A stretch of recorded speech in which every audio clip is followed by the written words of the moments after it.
let me tell you about a story. Now we better talk about the law enforcement, a right bunch of clowns, how they wear their hello everybody. Like a plastic crown, how they're sticking to a story of which they are now bound. Just sharing on YouTube as usual. It's a rabbit hole they don't want you to go down.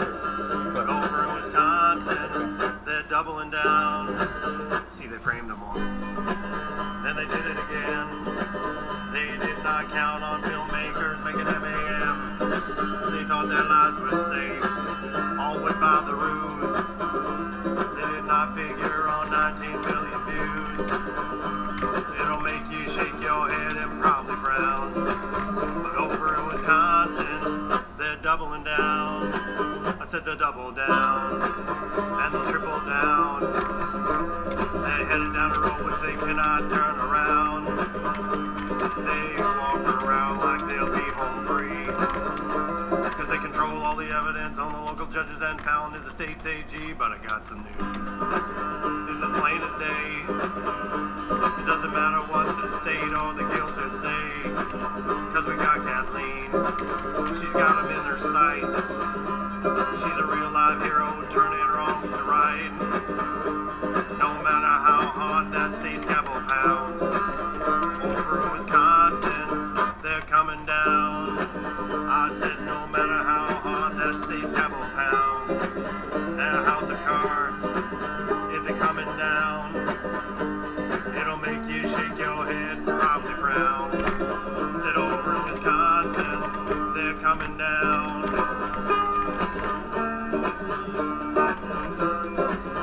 Over in Wisconsin, they're coming down.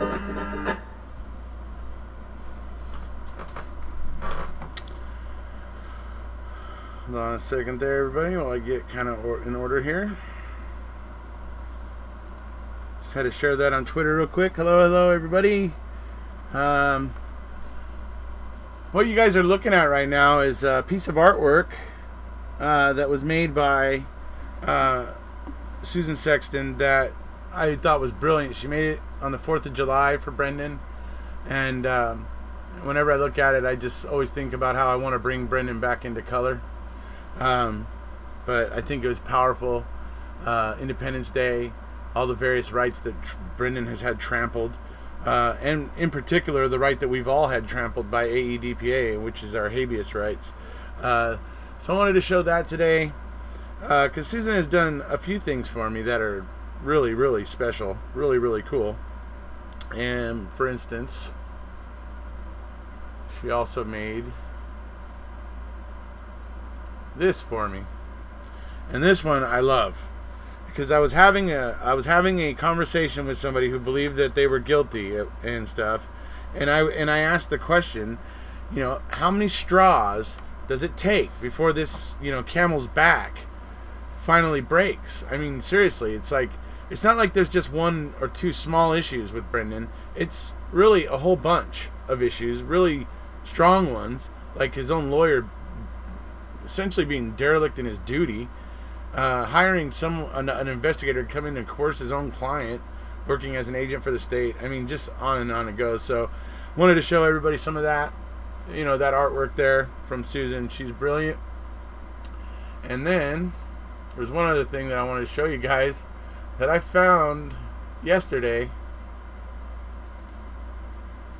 that is just absolutely, I seriously was like drinking my Dr. Pepper and I damn near spit it out when I saw this. It was just freaking hilarious. Oh, thank you. I'm sure she appreciates it.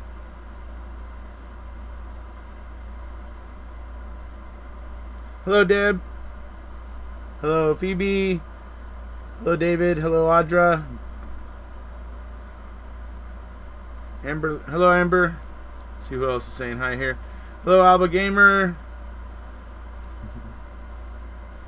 Ah, Sheila's first chat. Oh, well, welcome.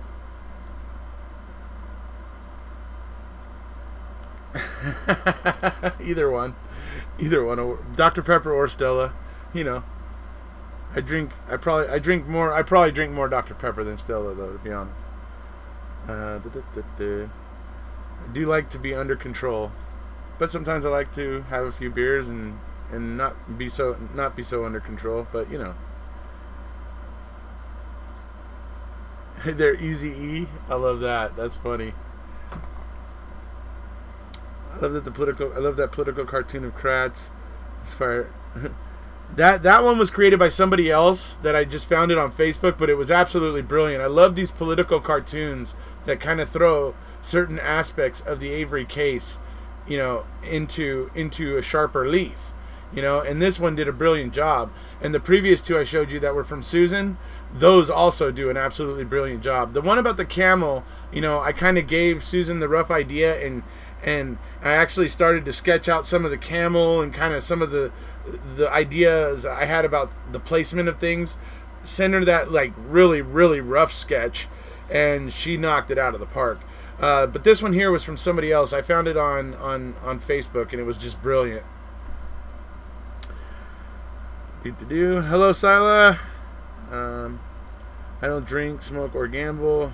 Let's see. Waiting for Thomas to show him our love. Okay. Come here, you. Everybody wants to see you real quick, okay? Come on. Oh, I know.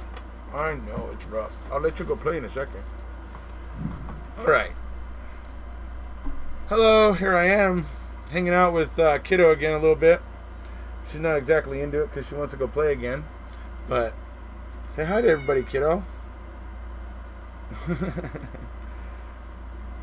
So as I said, I put a freaking bell on her because she's tiny and she gets in every little crack and crevice, and it's very difficult to find her sometimes. Okay.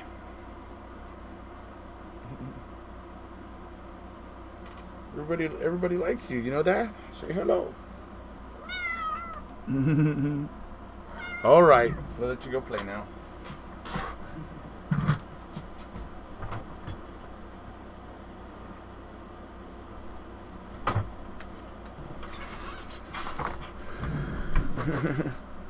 So, yeah, I love. Like, she's funny. It's actually funny to watch her play.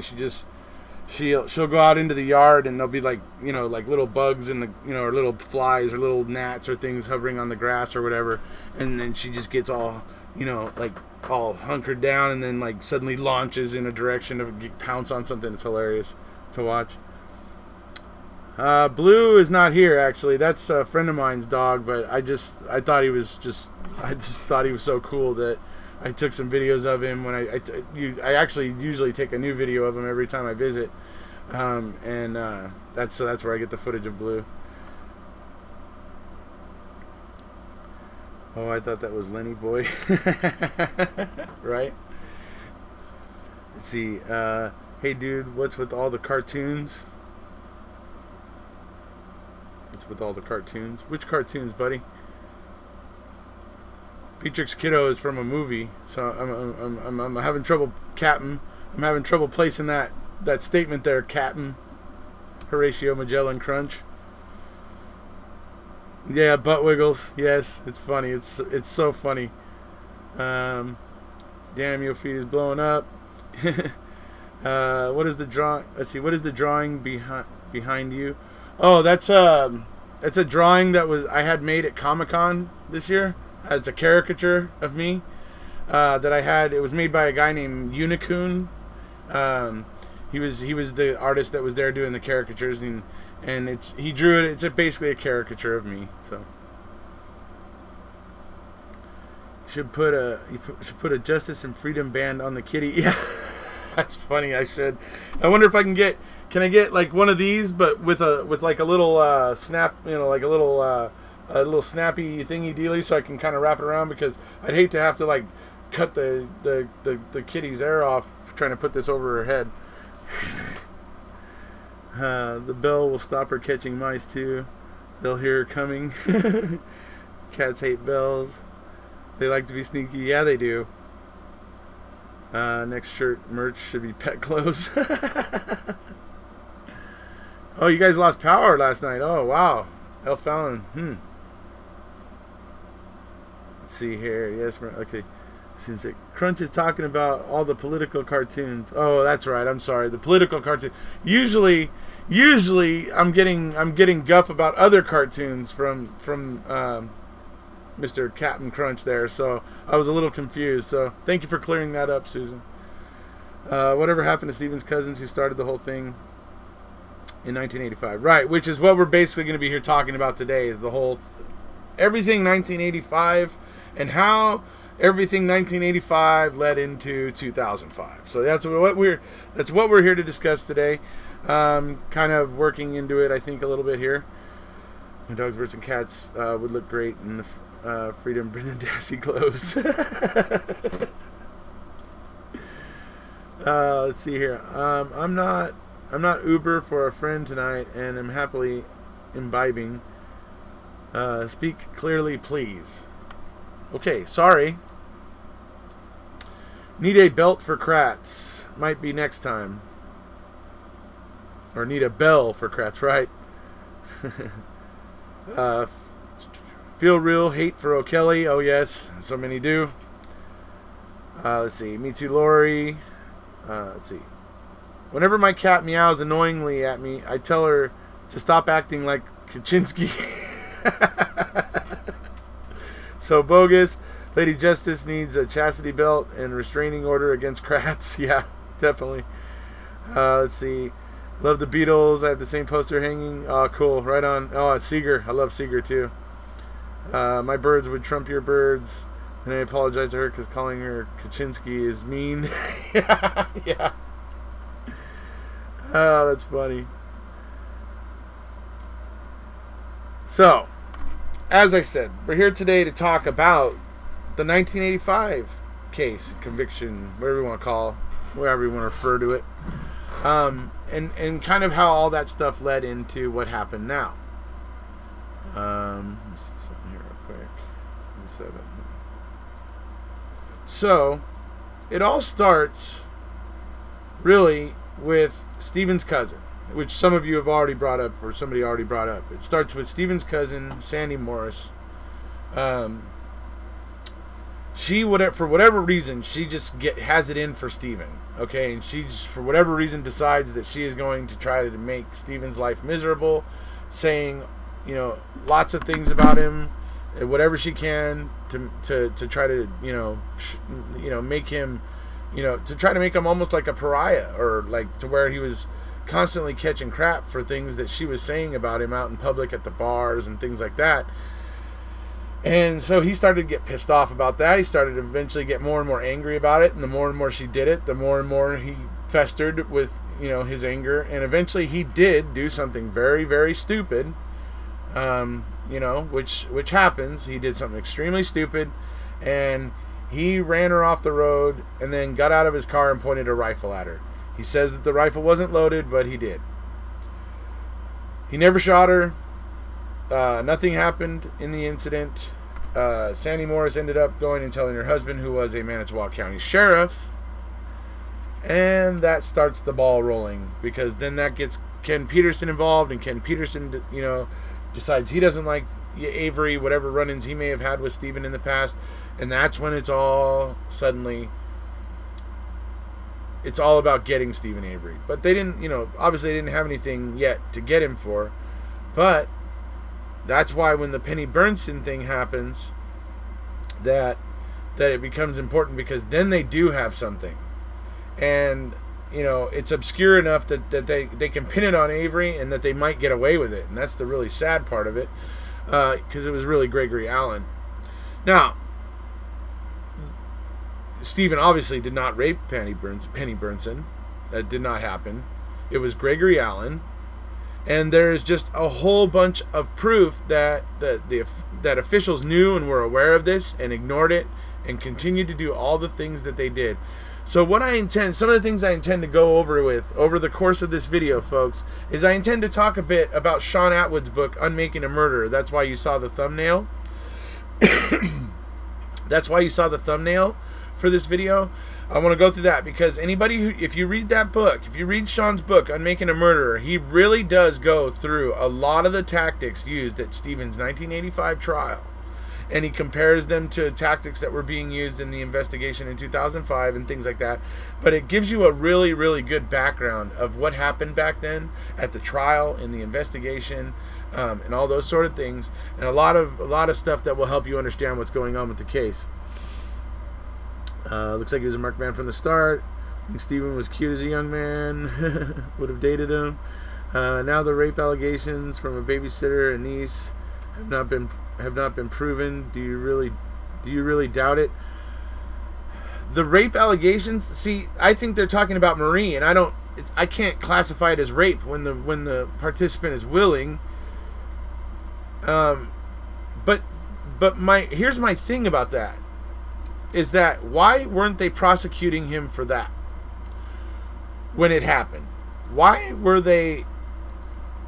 did they ignore all of that until the Teresa Halbach investigation, and then all of a sudden we have police officers all over the place trying to bully people into saying things, trying to bully Barb into saying Stephen touched her and did things, trying to bully all the Dassey boys basically, and I mean they're trying to get people, as many people as possible. Jody, they were trying to get Jody to say really, really bad things about Stephen, about his sexual whatever. They were trying very hard. They were putting on a full court press, as it were, to get people to say those things. So how much credit, how much real truth can there be when we know that they were really trying hard to affect that part of the investigation? So I guess that's my answer to that.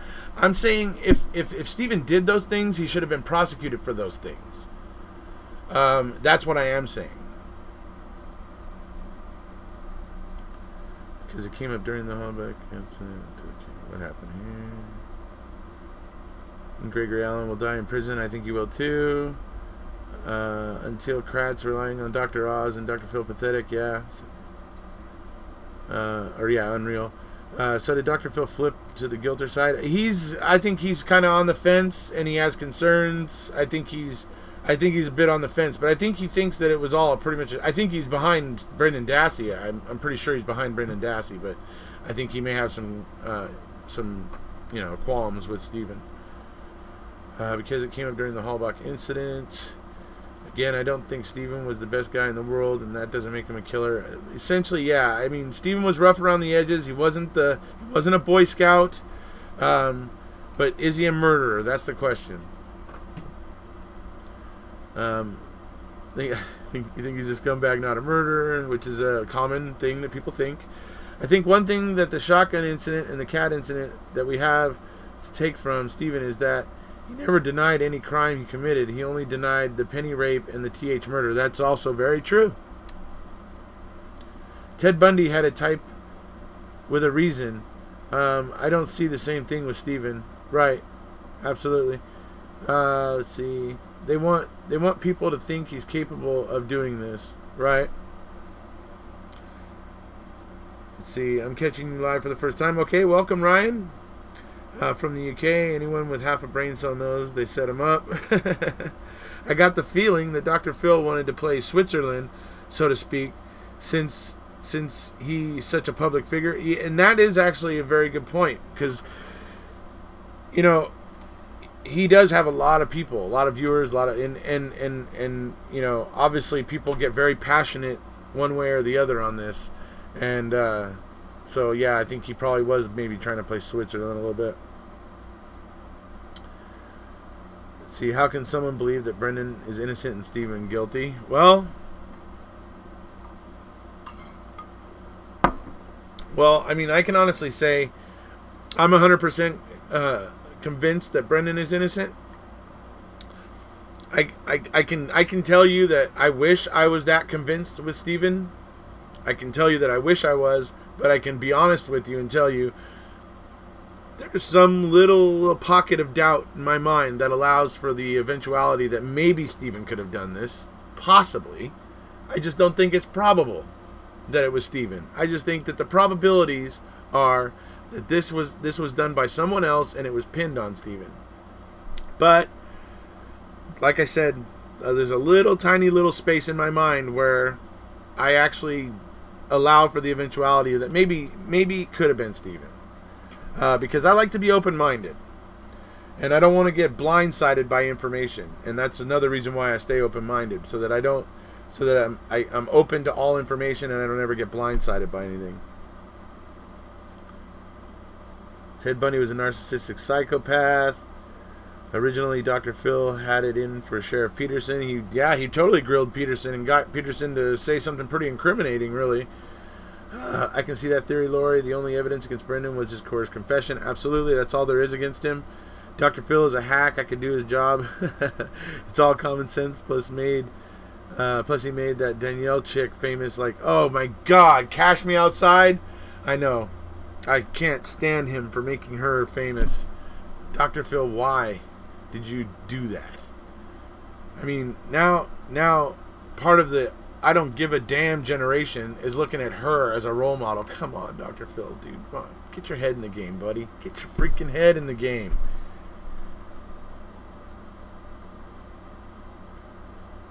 I'm here for the first time, but I believe Steven, he's the only one that shed a tear. And yeah, I agree. I mean, like I said, my gut tells me Steven's innocent, but like I said, I keep a little window in my mind open where that allows me to believe, that allows me to consider the possibility that he could have done it. So, just to be clear, just from the first case, they hated him. Yeah, absolutely. Totally biased, and yeah, and that's what we're going to be talking about today. So let me go ahead and start getting into some of that.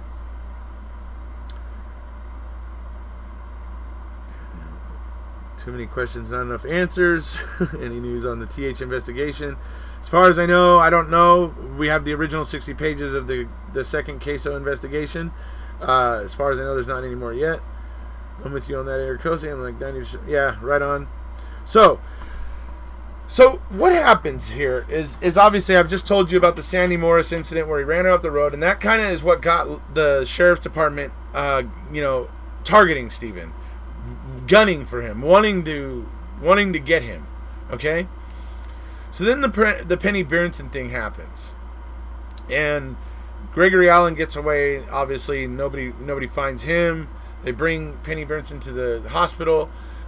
Judy Dvorak comes in to take Penny Berenson's statement, and as Penny Berenson is beginning to describe her assailant, because Gregory Allen had he had a little bit of a scraggly beard like Steven, and kind of almost like lighter hair but kind of similar color hair to Steven, and that sort of stuff. And so Judy Dvorak immediately says, oh, that sounds like Steven Avery, planting a name in the victim's mind instead of just shutting up and listening.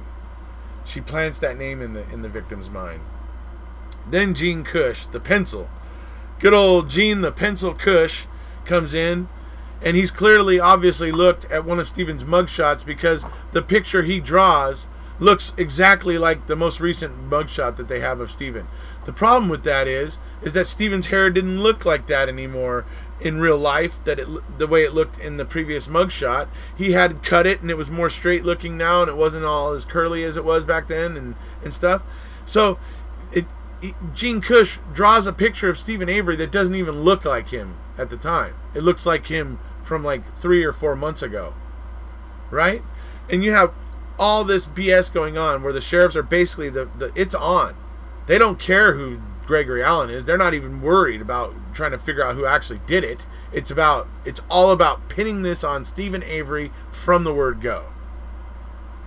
And they wonder why we can't trust them now, or their word, or they wonder why they can't have any kind of benefit of the doubt, because we're the state, and yeah, whatever. Well, you sacrifice the benefit of the doubt because you've been obviously doing wrong things. You have no remorse for it. To this day, most of those officers with Manitowoc, to this day, still believe that Steven raped Penny Berenson. Still, to this day. That tells you what it's like. Because that's why the Halbach investigation went the way it did. Just like it did in '85.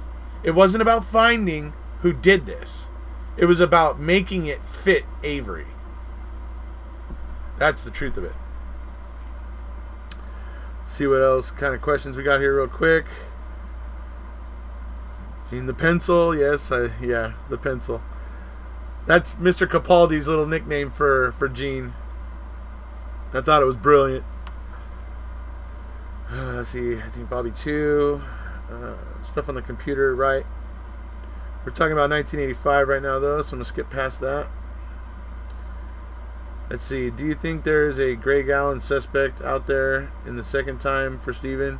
Cops may know of another suspect. I think it's possible. I mean, and the way Zellner's saying, she thinks it's Scott and Bobby, or possibly Ryan. Like I say, Ryan could be the stalker.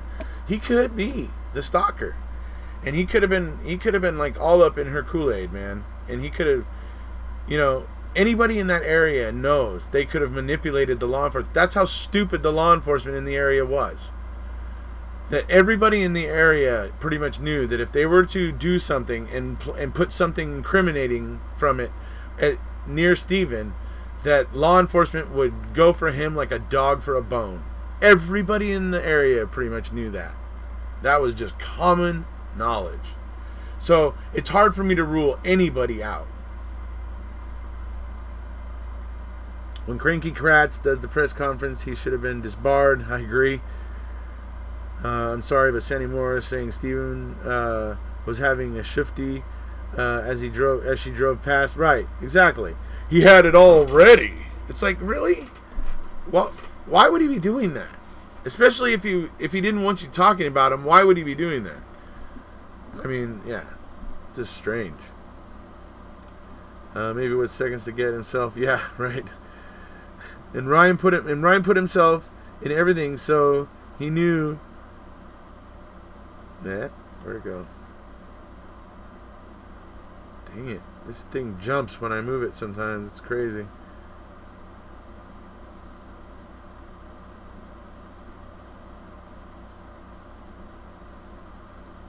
Put himself in everything so he knew he could stir them away. Exactly, so they could direct things.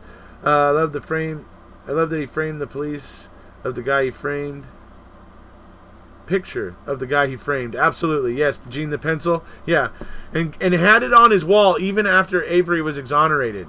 And said it was because it was, you know, the only case where his sketch work was used to help get a conviction. And it's just like, yeah, but he was exonerated, dum-dum. Yeah.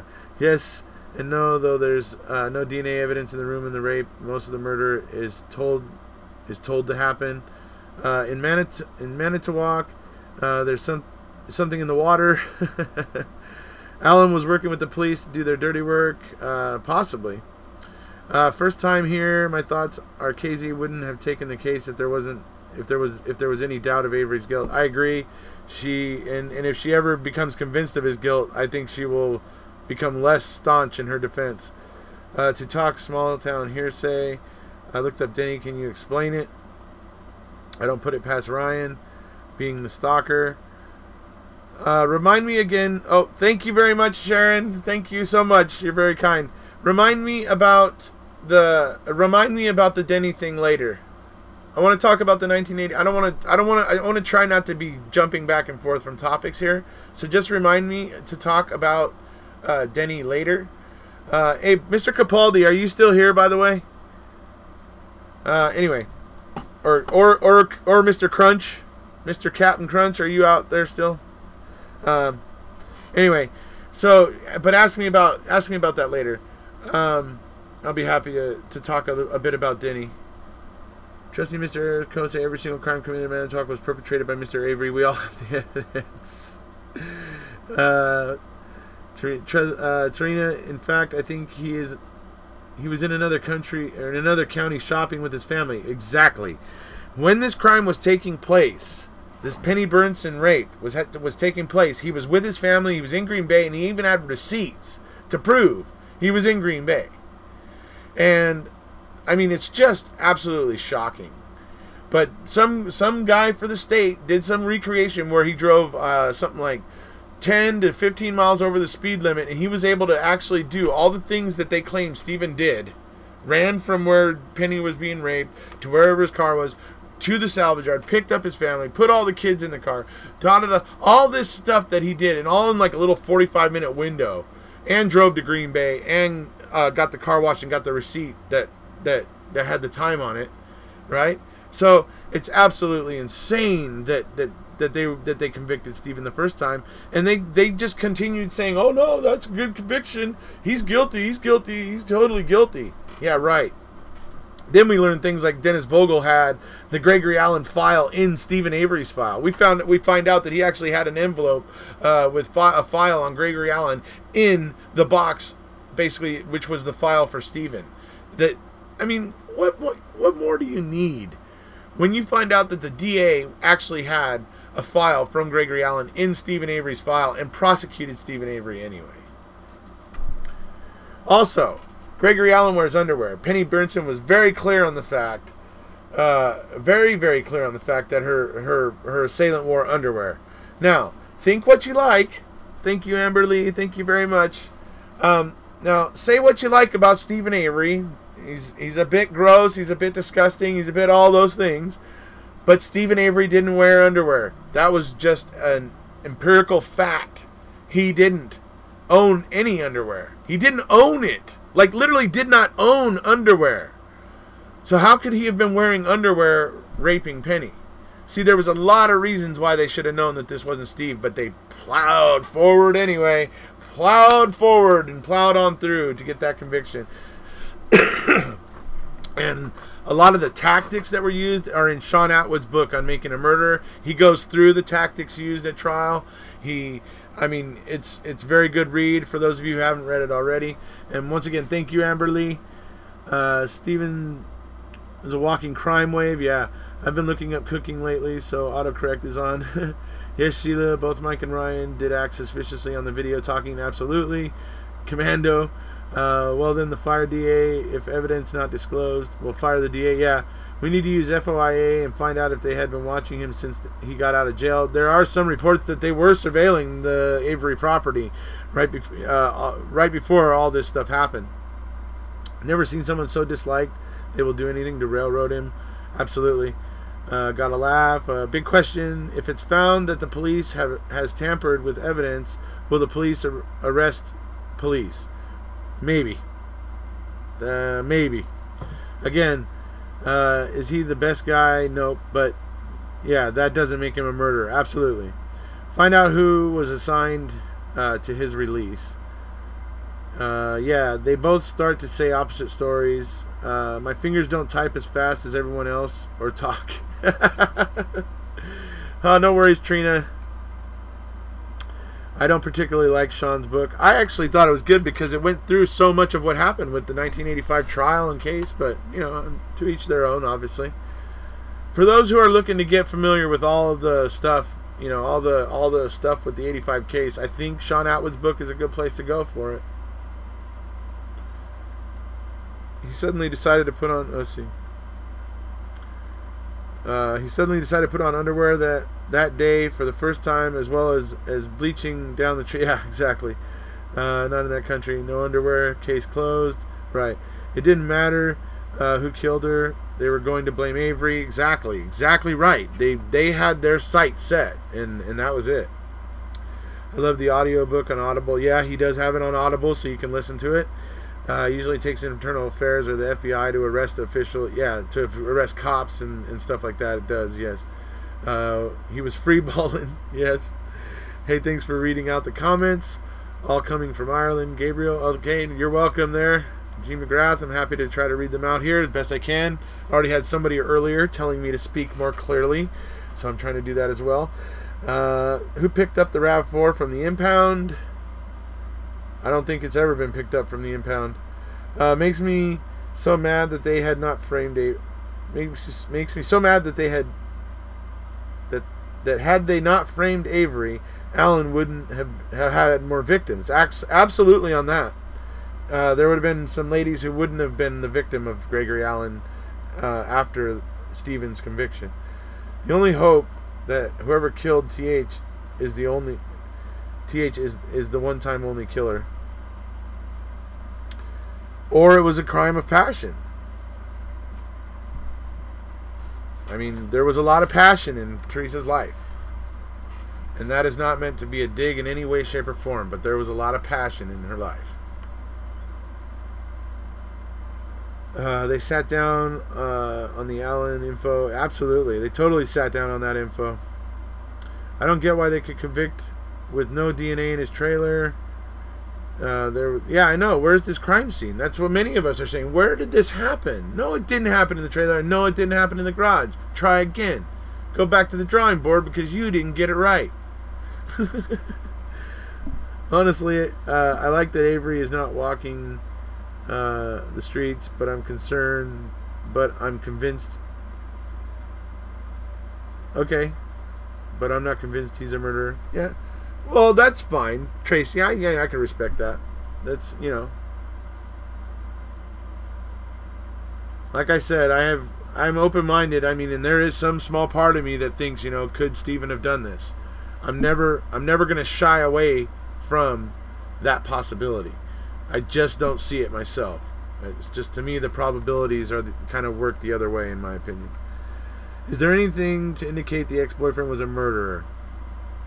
Only some of his, like, he was just getting a little bit, like, more clingy, and he was hanging around a lot, and it was just getting a little bit much. And Teresa was getting very put off by it.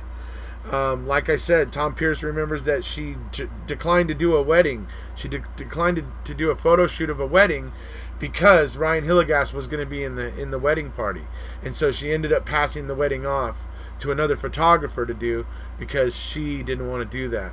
So that tells me right there she had an aversion to Ryan. So there's something going on there. There's some substance there, and so I hope that answers that question. Twofold motive: no settlement, no case, no solve for a woman's murder. Her murderer is free. I don't think TH is the only victim of this of the real killer. That person moved on to somewhere else and is still killing. Could be that they are in a completely different area. I know that area of the United States is literally like the most active place where serial killers operate. The most people go missing there, and the most bodies get found in a lot of the off the beaten track areas that go throughout like Michigan, Wisconsin, Illinois, and all that sort of stuff. So it's actually it's like a hot spot for those types of killers. And yeah, they get smart. They move around to try to keep the heat off of them. They do all kinds of sort of things. So it could have been somebody who was just going through town and had been hearing all of the stuff about Avery and just thought, maybe I can pin a murder on that guy. I mean, that's how serial killers think. It's all about getting the attention, and they know that pinning it on Avery would get it a whole kind of attention. Look at what the media did. I mean, so I see that theory as plausible.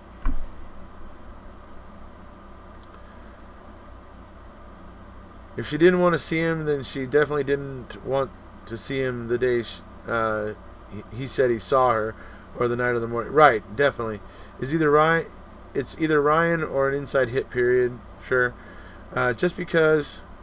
Oh, thank you, Anthony Connor. Thank you very much. Let's see.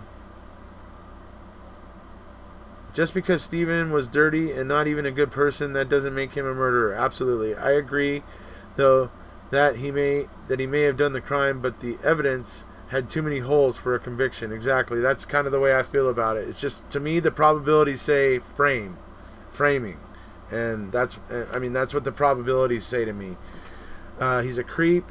That guy, you can tell Hillegas total stalker. Yeah, he's definitely suspicious. Very suspicious, Jennifer. I'm in Washington State. It's rampant up here. Oh, wait, what, really? How do we know about this there? That's interesting. I have a fascination with serial killers. LOL. Oh, yeah, there's just a lot of activity in that area. It's known for having kind of quite a bit of activity. In fact, it was one of the areas that Israel Keys went through quite a bit. He would I don't know if anybody here knows who Israel Keys is. He was basically, we're all lucky that this guy got caught, because, man, this guy was a freaking evil genius, man, going around killing people. And he was doing it in such a way, but he lived in Alaska. And so what he would end up doing is he would go travel around the country, and he would leave like these little murder kits buried in the ground in like little Home Depot buckets, and he would have them all waterproofed and everything, so that he could come there, and he would have like the stuff he would need to like rebuild, like to redo his weapon real quick and grease it and oil it and do all those things. Like he would have these little murder kits that he would plan around, and he would leave Alaska and go around and murder people and go back to Alaska. And this guy was able to escape detection for a very long time until he got stupid. He did one dumbass thing that he shouldn't have done, and that was one time when he got back to Alaska. He stopped off there was a coffee shop on the way to his house. He stopped off there and he took the girl behind the counter. That brought everything to his doorstep, and that was basically the beginning of the end for Israel Keys. But yes, one of the areas he went through on, because he would travel elsewhere. He was smart enough. He never pooped where he ate. He always traveled into like the United States or Canada and would do these things, and then would always return to his home in Alaska. So interesting stuff. But yeah, that was one of the areas he would go through quite a bit. We know John Wayne Gacy was there. We know all kinds of killers have been in that area. So agree with you. Listen to what he says. The last time he saw her, she was sitting at the desk, and she never spoke to him. And yeah, absolutely. There's definitely seemed like they were standoffish, and she wasn't happy with them. Here in Ireland, the Avery case would never have been in court and would have been, yeah, absolutely. We recently had a serial killer in the GTA area. He would hide the people's bodies in the landscaping he did around town. Oh, wow. Yeah, that's wild. Who are you talking about? Sounds interesting. Israel Keys, that's who I was talking about. Israel Keys. Very fascinating but scary dude. Who are you? Let's see. Was that kiosk coffee girl? Yeah, it was like a kiosk. Yeah, her last name was Koenig. I can't remember her first name. I think at the moment I can't remember her first name, but her last name was Koenig. You can actually see the actual security video of him taking her. It's that video is available online, and you can see him taking her. It's haunting, really, to watch. It's just so sad. That girl didn't live, and they think he dropped her into the bottom of a lake, and they were never able to recover her body. Okay, who are you talking about? Sounds interesting, right? Said that already. Killed the girl, and they was a camera.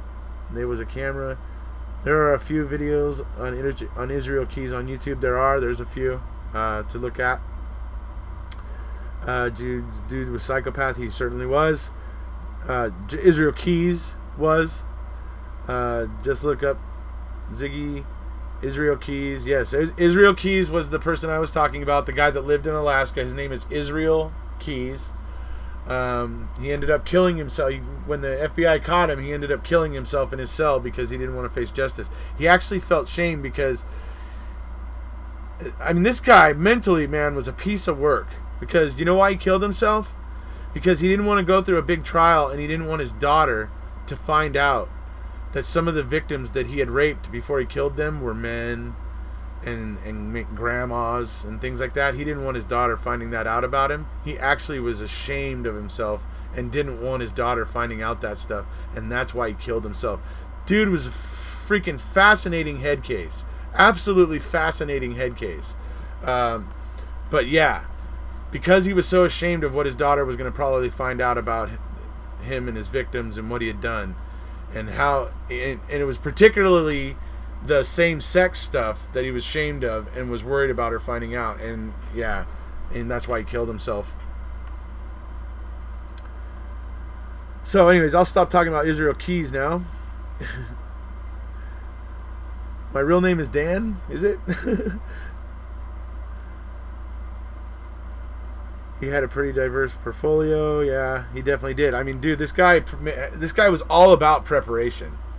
And he would spend a lot of his time camping, so he wouldn't even stay in hotels and even leave a paper trail like that. He would just have a tent and he would just camp out and on his little trips. Anyways, I'm gonna stop talking about Israel Keys now. If you guys want, I'll do a live show and we'll talk about Israel Keys. If you guys want, that's what we'll do. We'll talk about Israel Keys for an hour or two sometime. In fact, we can do a whole episode where we talk about various serial murderers if you want. I've researched quite a few. So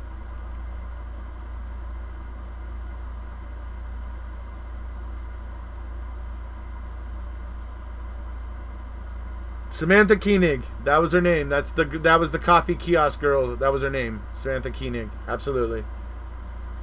Do you think there's a chance Steven's going to get a retrial? I believe eventually that Kathleen Zellner is going to be successful in some way, shape, or form. I believe she's going to keep knocking on the door, like as she puts it. She's going to keep knocking on that door, and knocking on it, and knocking on it, and knocking on it. And the people like us are going to be out here looking at her information, going, "Yeah, look, she ain't lying. There's something here. You guys keep trying to ignore this, just makes you look even more fishy." And eventually the pressure is going to build up, and eventually that door is going to blow open, and she's going to finally find some success. It's just not going to happen overnight, unfortunately. But that's why you guys have people like me. So you guys can kind of like check out for a month and then come back and get caught up on all the news if you want. So, or you can just wait for every new video I make so that you can get caught up on the information too. So, but yeah. So you guys want me to do a serial killer special live episode for serial killers? We can do that. I was on the Ed Edwards theory hype train till the second part. He kills by knife, gun, and fire. Now I just learned that it could have been a blunt object. Right. So yeah, that's true. That would be fun. Okay, cool. Serial killer stars. Okay. Okay, that's what we'll do. A lot of yeses, a lot of people interested in that. Certainly. Okay, yeah, we can do that. Let's see. But can you make the trend work for him? I sat down and thought it out and think he could have. He was the worst. He was of the worst serial killer. Talking about Israel Keys, yeah. I mean, dude, what's scary about Israel Keys is just exactly how well that guy went under the radar. I mean, literally, the FBI would have never caught him if he hadn't have taken Samantha Koenig. If he hadn't taken Samantha Koenig, he would probably still be out there operating. I mean, it's only because he made that really dumb mistake.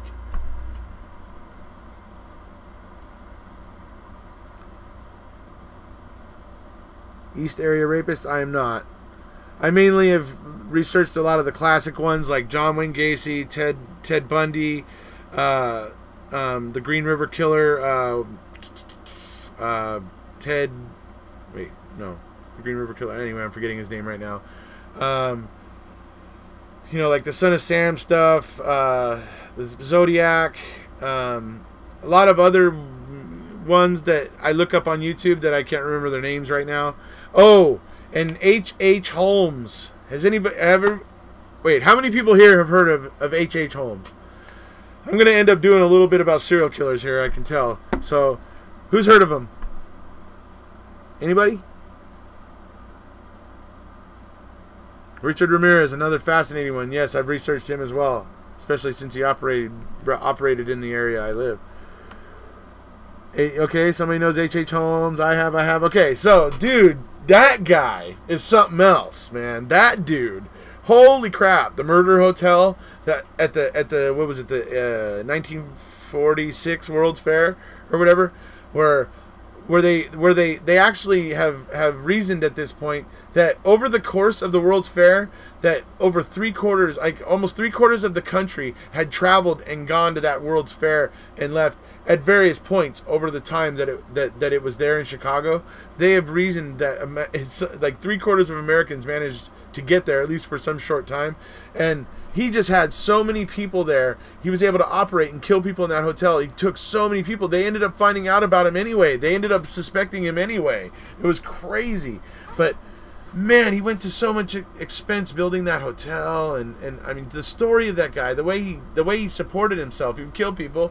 He would preserve the skeleton, and then he would sell it to medical schools, because the actual skeletons for teaching medical stuff, the actual skeletons were very, very rare, and so the schools were willing to pay pretty exorbitant amounts of money to get a full skeleton. And so this guy was like killing people and selling the skeletons to schools so that they could teach medicine. Crazy, dude. Crazy stuff. H.H. Holmes was and is considered to be Jack the Ripper. I also believe there's something to that, because yes, H.H. Holmes was in England at the time that Jack the Ripper was doing his little prolific run there. He was actually there at that time, and he was actually selling some skeletons to some medical colleges there in England and everything. So yeah, it's possible that he was Jack the Ripper.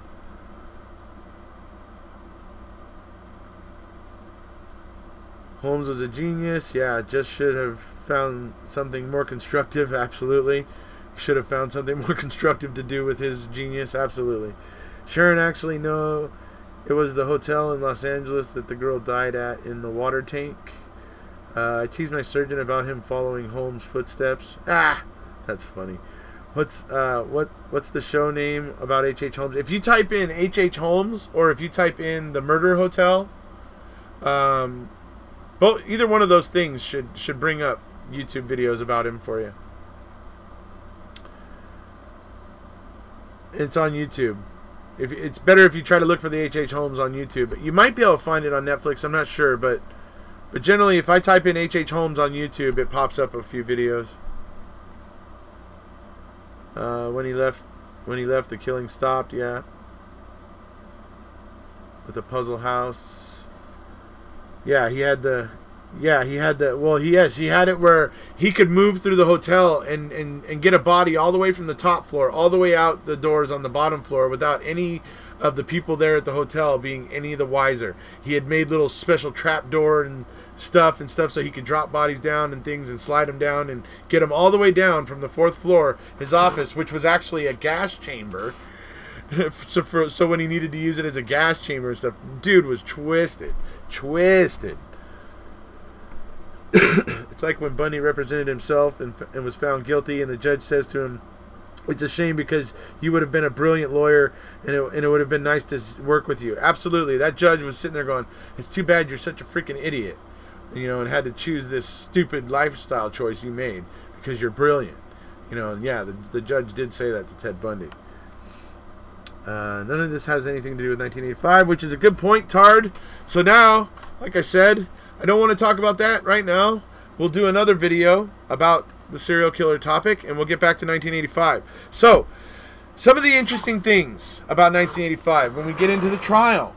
And some of these things, like I said, are like most of these things are in Sean's book, and you can read about them. But, like, for instance, the way that the prosecution was able to discredit 16 witnesses that claimed they were with Stephen that day, they were pouring concrete, and all that stuff, and that they can account for, all but a very tiny small window of Stephen's time that day. Vogel basically was able to discredit 16 witnesses. It's a mind-boggling to me that the jury fell for whatever Vogel was peddling, because there was the receipt from Green Bay that showed he was in Green Bay by a certain time. It just showed there just wasn't enough time for him to do it. And then, adding other things where obviously Stephen Avery didn't own a pair of underwear, so how could he have been wearing underwear? And all the other things that go along with this case. So, but yeah, somehow Vogel was able to discredit 16, witnesses for Stephen. And the great thing is Dolores was the one that was able to shut him up, essentially. She was the one that jammed Vogel up, because he was trying to use the same tactics on her to discredit what she was saying and everything. And he was trying to get her to say, that she had discussed what happened that day with somebody. He was trying to get her to say that. And so she wasn't saying that. She was just saying, "Yeah, I remember we were watching this and da da da da da da da, and then I remember Stephen came in." So she was just giving an account of facts of memory as she remembered it. And he was trying to get her to say, "Did you talk about this with somebody else first?" Because that's how he was able to discredit all the other witnesses. She wouldn't say that. He goes, "How do you know?" He goes, so then because she wouldn't say that, he then goes, "How do you know that it was that time?" Or "How do you know that's actually what happened then, and that those were the times," or whatever, if you didn't talk to anybody? And she's like, "Oh, I don't need to talk to anybody because I remember what happened." She is such a champ. She is such a champ. She totally shut him down on that. And unfortunately, he'd already discredited 16 other witnesses before before she, stymied him. But yeah, so it's unfortunate, but Dolores is a champ. And it's just, it goes on and on and on. I can't pound it enough how these cops in Manitowoc who got him in 1985 still to this day believe he did that. They still believe he raped Penny Burnson. I mean, how freaking thick can you be? Let's do a live. Let's do a live over on Laura's channel after we are done here. Did Laura join in? Hey there, Laura. How's it going?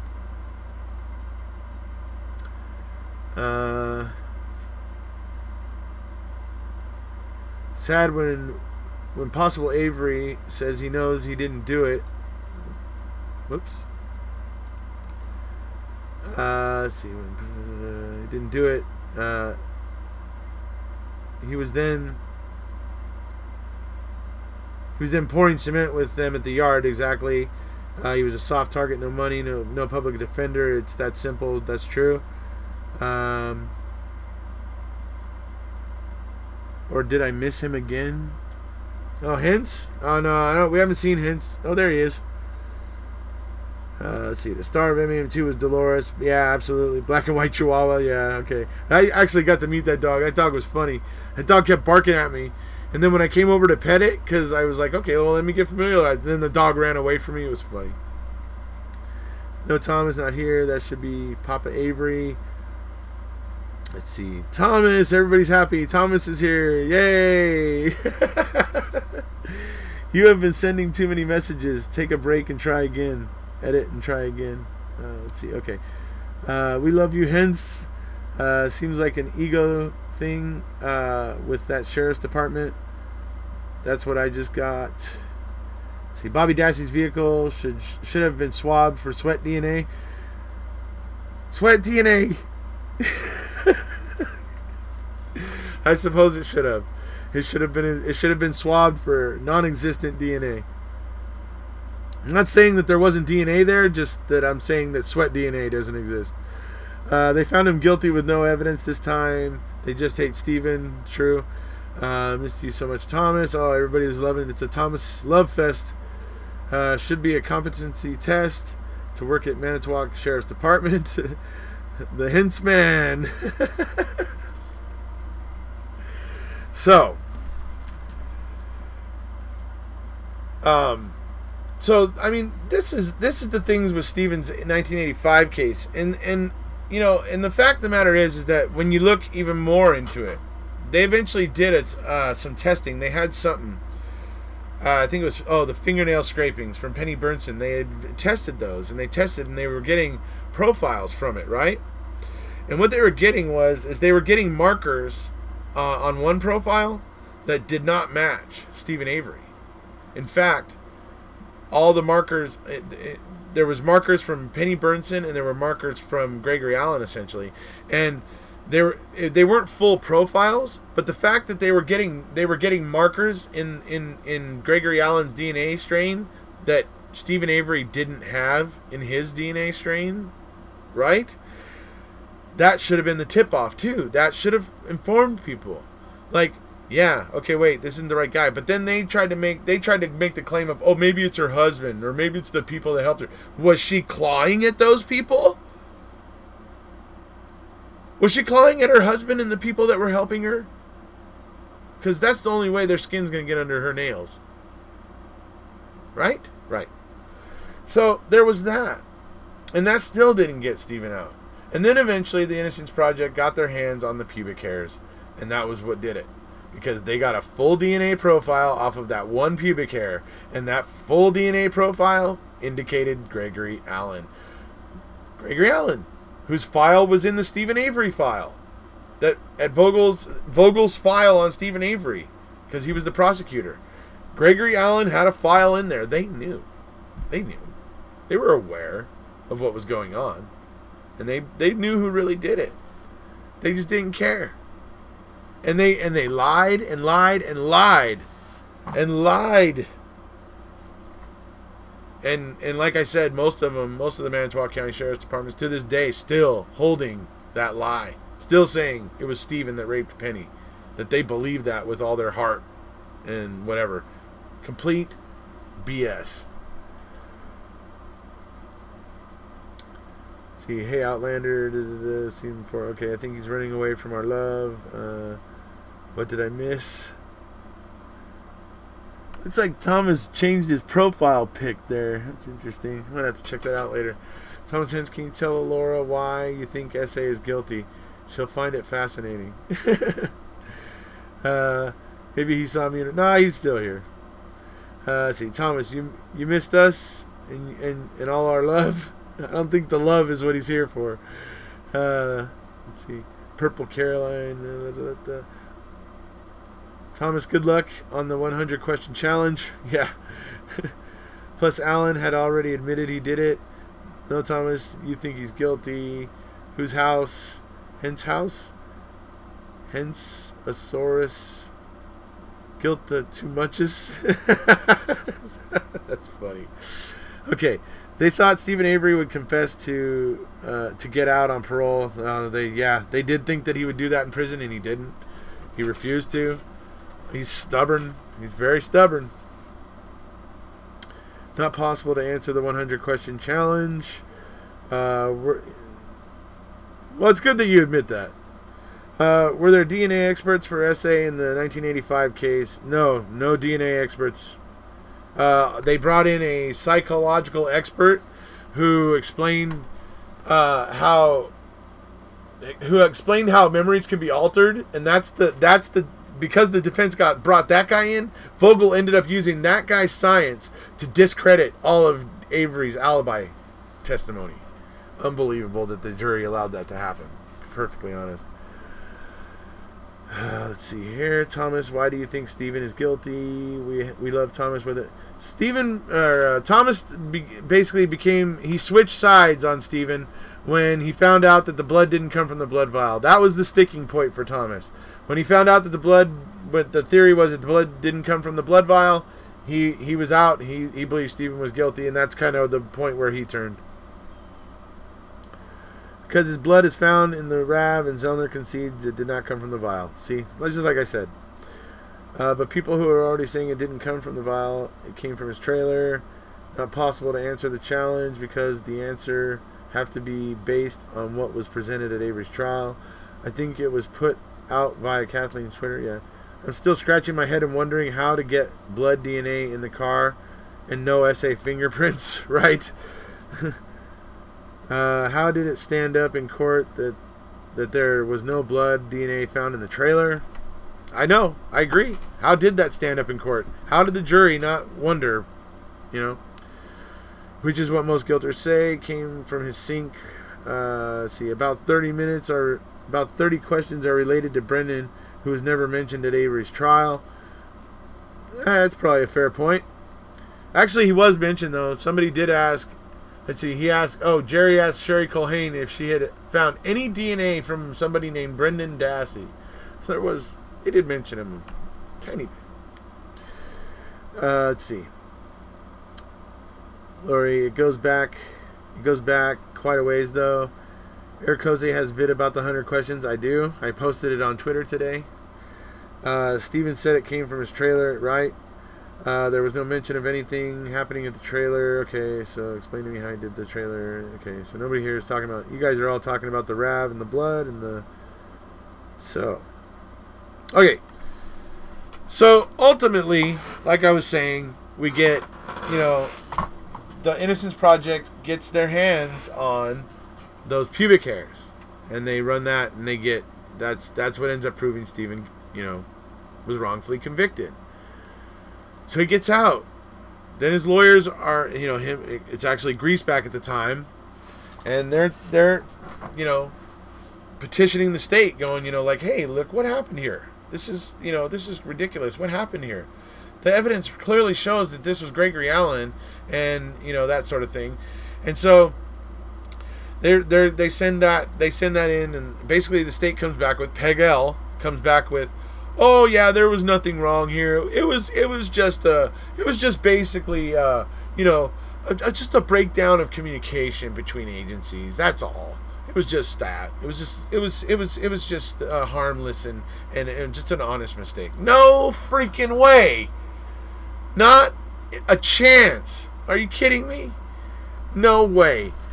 Peg's attempt to whitewash what happened in 1985 is absolutely ridiculous, and throws the whole entire state now, because of the AG whitewashing that, throws the entire state into question now, not just Manitowoc. So that's what the problems we're having. That's the problems we have with the 1985 conviction, and I still have plenty of issues with it that I feel were not resolved with the 2005 case regarding Teresa Halbach. All is required is a tiny speck of his DNA in the RAV to prove his guilt. Yeah, I mean, Thomas Hentz has his way of looking at things. I don't agree with it, but, you know, it's his way. From the outset, Stephen said the blood came from his trailer. His defense his defense was the one that didn't really go with it. They wanted to say that it was the blood vial instead. So, why they did not call the coroner is a big deal. To me, and so shady. Yeah, and why they wouldn't let her testify, why they wouldn't let her on the property, and then later wouldn't let her testify and everything. Yeah, well, I mean, what was going on? What was going on there? I mean, totally something fishy. A little off topic, but I'm jealous of your hairstyle. Oh, well, thank you. It's nice when it's freshly cut. Yeah, wait till maybe in about a week or so you're gonna start to see it gets kind of bushy and everything, and then you have to go get another haircut. Out of all the witnesses, she seemed to tell the truth. Thomas is exhausting, certainly. This thread is not what Erekose is talking about. That is certainly true. I am not talking about the RAV4 in the blood, but I know a lot of these people were waiting for Thomas. They wanted to talk to Thomas, and they had things to say to Thomas, so I'm not mad at him. Well, I personally think if Stephen did it, the car wouldn't have been found, because it would have been, yeah, he would have gotten rid of it somewhere. He would have, yeah, something, I would think. Yeah, definitely. Steve would have been better off defending himself. I don't know. Maybe not. But Dean and Jerry raised enough of it. Sorry. Dean and Jerry raised enough of a defense that we've all become very interested in what happened there. So I don't know. I'm not too overly critical of Dean and Jerry. I wish they would have done just a little bit more. Wish they would have brought in an expert for that computer. Just really wish they would have, but that would have been expensive. They had no guarantee there was anything there of exculpatory value, and so. No, Thomas, tell us what happened to all the blood and DNA. It's disappeared. No, links don't work in chat. They won't work in the live. Yeah, links don't work in the live chat. I am 33 years old. Stephen has been free for 2 years of my entire life. That is insane. Oh, thank you, Sila. Thank you very much. You're very kind. I am sending you multiple links in which police plan evidence. You'll have to put them in like the regular comments though, Laura. You can't send links in the live chat for whatever reason. They don't allow it.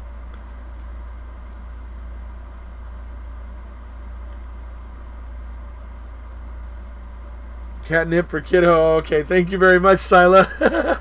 That's cool. I'm sure kiddo's gonna love it. She also likes it when I give her a little bit of my ham. You know, when I'm making like a ham sandwich, she loves a little bit of ham, or if I'm making tuna, little tuna. Oh man, she goes nuts for that. See, only mods can post links. Doubting Thomas.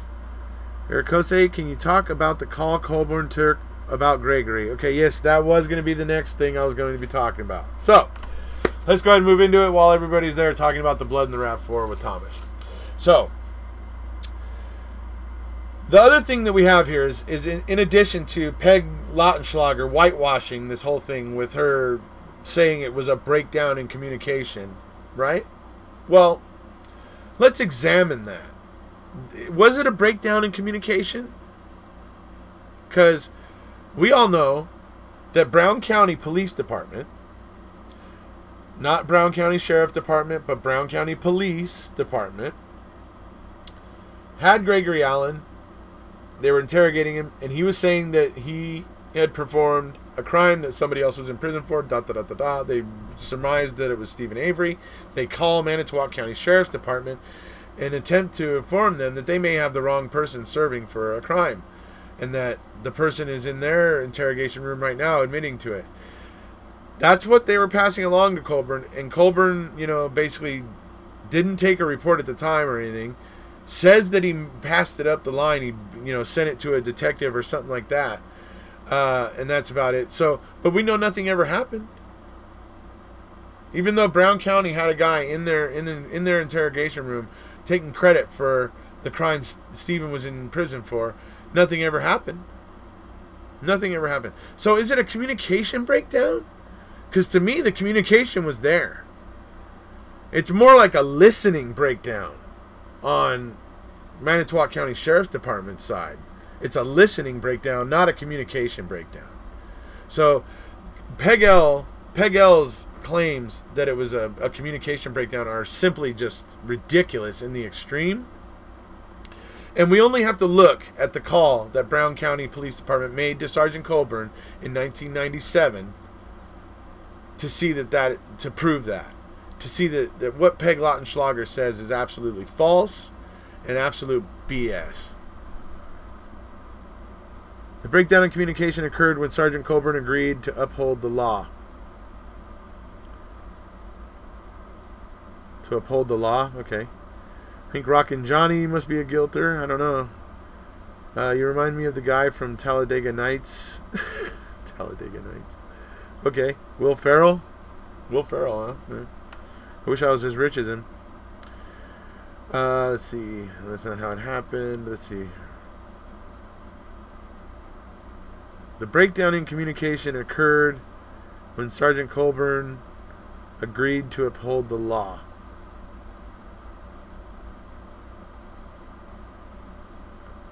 Okay. If you find solid evidence of someone else as a suspect, do you still meet the Denny standard? Well, finding that evidence is what helps you meet the Denny standard. It's having enough evidence to show that they could have done it, essentially, is how you meet Denny. A Brown County detective called the jail by mistake and asked to be transferred to the Detective Bureau.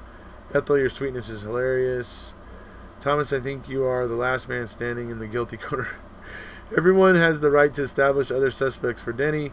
It's your right to say I didn't do it, but the person could have, regardless of evidence. Someone said about Hallbach's camera, did they find it? Said, I don't know what that means. Colburn is super shady. Don't trust a word he says. I agree. I think Johnny means when Colburn took his oath. Oh, okay. Okay.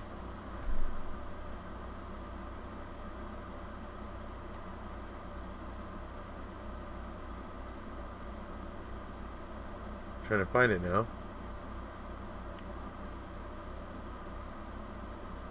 Agreed to take his oath to uphold the law. Okay, got it. Right. Okay, that's funny. That is funny. Sorry, now I get your comment. Now that somebody just explained taking his oath to uphold the law. Got it. It's funny. Just the way it was worded, I was confused. Sorry. What I mean, Sergeant Colburn didn't understand he was supposed to uphold the law. Right. Right. I get it now. Sorry. Sorry, Rockin' Johnny. I'm all about, I get it. I totally, right on, buddy. Rockin' Johnny, rock on! Ow!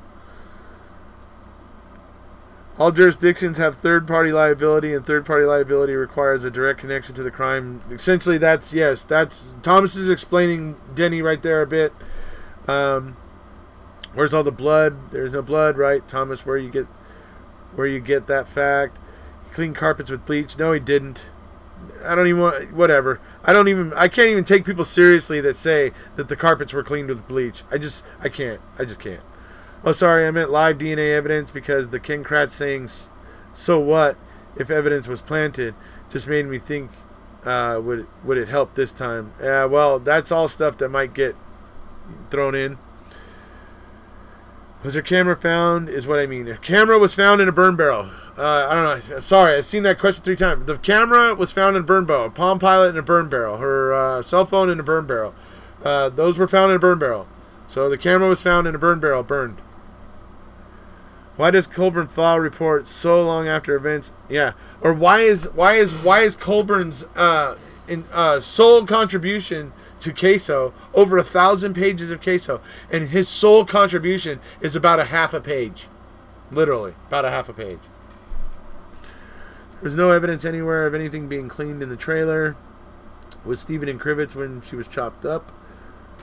I don't know.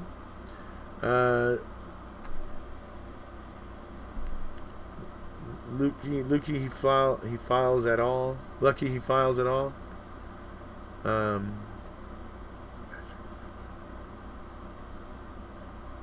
I've been asking about her camera since part 1. Yeah, the camera was in the burn barrel, folks.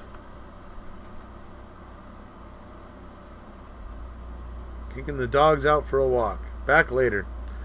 Well, we'll see you there, Thomas. Lucky dogs. Hope they have fun, buddy. Did Queso mention they saw marks on the bones? For some reason, it was news to me.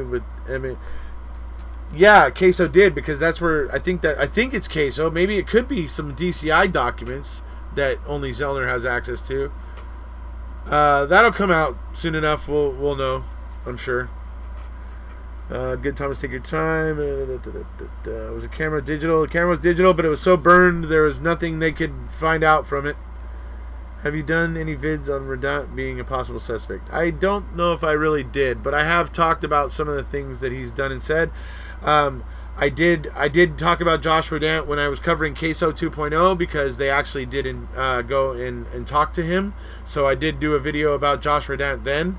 You can find that out. Just look for Queso 2.0. Type Queso 2.0 Josh Redant into the search field on my channel, and it'll probably pop right up. Let's see. I think you're wrong about her book Ryan had. I think he stole it, so he knew where she would be that day. I don't know. She had to write in it that day, though. I'll be back too. Gotta feed kiddos. Did they search the property where BD went hunting? Jody Harris deleted photos, but they retrieved them and caught the pics of the murder. Caught the pics of the murder. Okay. Sheila, it had things in it she wrote that day. Exactly. The day planner had things she wrote in it that day. So, I mean, it was with her, and he had it. That's a problem. I think she wrote it that day, didn't she? She did. There's actual Queso reports that show 2 separate people that were corresponding with her that day that she actually wrote information about them in the planner. And one of those people actually says she was talking to Teresa, and Teresa had to pull over so that she could write it down in her planner. That's dead to right there. She had it with her. She had it with her. Digital camera still missing. The police didn't like Avery. Maybe it was something personal, and when you're in the position of power, you will absolutely abuse to get what you want. Yeah, that's S.A. Smith. So in terms of the 1985 case, that's basically a lot of the basics, folks, that I've given you here today. And I'm actually talking with Sean Atwood right now, and him and I may do a call, video call, kind of like what I did with Mark and Paul. But I'm thinking about doing one with Sean, where him and I can talk about his book, and we can talk about all the stuff that went down with the 1985 case, and we can kind of do that sort of thing. So I'll let you know what I find out from Sean on that. I know I just sent Sean a couple of Brendan Dassey t-shirts, so it'd be awesome if him and I could do a video, and he would be wearing, the Control Question t-shirt in it. So I'm hoping that's going to happen. Like I said, I'll be finding out that hopefully soon, maybe for next weekend or something like that. And I'm hoping to be talking to Dave Bagaka tomorrow night. I'm probably going to do a late live session tomorrow. I may do one in the morning as well, but going to do a late live session maybe tomorrow. and maybe talk to Dave a bit. Still playing it by ear a little bit. So do a Google Hangout with him. I don't even know what that is. Call with Sean would be great. Gotta head out now. I think you're because you're welcome there, Rockin' Johnny. You're all welcome. And yeah, I think about the 1 hour and 20 minute point might be a good place to end it. Oh, except we needed to talk a little bit about Denny. And I think Thomas was talking about it with you there somewhat, but essentially what it is it's, and most states have it. Most states have a version of it. Like in Georgia, it's called Jackson Deno. It's just whatever case ended up, becoming the case law in that state for third-party liability, and so it tends to be a different case in each state. So like in Georgia, because I follow the Scott Davis case, I know it's Jackson Deno there, and then in Wisconsin it's Denny. And what it is that there was this case Denny where this defendant was basically just continuously pointing the finger at anybody. He had nothing to back up anything, no reason to suggest that those people he was suggesting that they actually could have been around at the time. There was just no investigation as to whether or not it was even possible that these people possibly could have done this. So it was like, but he kept throwing out names, and so eventually what happened is that case got taken onto the appeals court, and it got decided where they basically decided that you can't do that anymore. They came up with the rules for Denny and what you have to do to be able to present a third-party suspect. And what that comes down to is Judge Willis, sometimes some judges make it less strict. Sometimes you only need like 2 of the 3 prongs. Sometimes you only need 1, from what I understand. But Judge Willis wanted all 3. And that was why they weren't able to get Ryan and Bobby to meet the Denny standard. So now that Kathleen's found what she's found and all that stuff on the computer, and then what she's found out about Ryan and how Teresa was avoiding him and was feeling, how there was some reports of him being very possessive and things in the past. So all this stuff started to accumulate, and now suddenly it would be possible for them to meet that last leg of Denny. So that's what Denny's about. It's about making it where defendants can't just start like pointing the finger at people willy-nilly for no reason. It's meant to make it where there's actually some just cause if you actually accuse somebody openly in court, or if you cross-examine them or question them on the stand as a suspect, whereas you're specifically making it known that you're questioning them as a suspect. So that's what Denny allows you to do, and like I said, most states have a version of it, and it's well-meaning. It really truly is well-meaning. But for me personally, the Avery case, the prosecution didn't have a motive. I believe it was unreasonable for Judge Willis to require the defense to have to provide motive as well. I personally believe that was unreasonable. And I think Denny needs to have something added to it to say that needs to stop. Because if the prosecution's saying it's a motiveless crime, then the defense should be able to suggest that it's a motiveless crime. That's just the way I feel about it. Alright, what have you all been saying while I was off on that rant? Oh, good night, Joy. Hopefully it will go to the retrial. And yeah, absolutely. Hopefully it will. Thank you for doing this. Been watching since 2016. Oh, thank you very much. Thank you all. Thank you. You're all great. You're all great. You make it all worth it. You're all very sharp and paying attention, and that's all. That's the most I could ask for. You guys are brilliant. Coroner's a huge issue. Scott changing stories about the fire, huge issue. Jen, you will be disappointed. You can Google King Kratz 9 reasons why MAM is biased. Yeah, and then you can ignore it because it's complete bull. Thanks a lot, Eric. I've watched all your videos. I wish Avery, Dassey, and them and all the luck in the world. Thank you very much, Daryl. OMG, get a room, you two. Maggie and A. Woodward. Let's see, girl braces suck. Okay, thank you so much for the info. I tried to send money, but it isn't working. Well, you know, if you guys want to, you can always send it to my email. You can PayPal it to me if you like. So if you want to, this is if you want to, and Super Chat isn't working for you, you can go to PayPal and you can PayPal me at Erekose MAM. Basically, the email address I have in the info below the video there. Go to PayPal, enter that email address. You can send it as a friend to me, and they won't charge you for it. And if you want to do it that way, you can. It's up to you, though. By no means am I expecting anybody to do that. Although the upside of that, if you did it that way, you're cutting YouTube out, and they're not getting their 30%.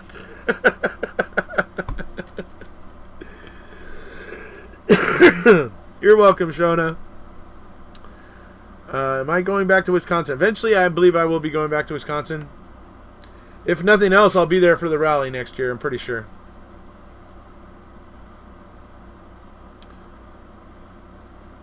Nine reasons. Let's see. Kathleen has doubled that already, not 9 anymore.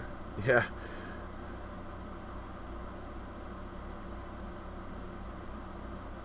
So, all right. So that's about it, I guess, today, folks. You know, it's been fun, as I said. It's always a pleasure. If you haven't already, please hit subscribe, and we'll see ya.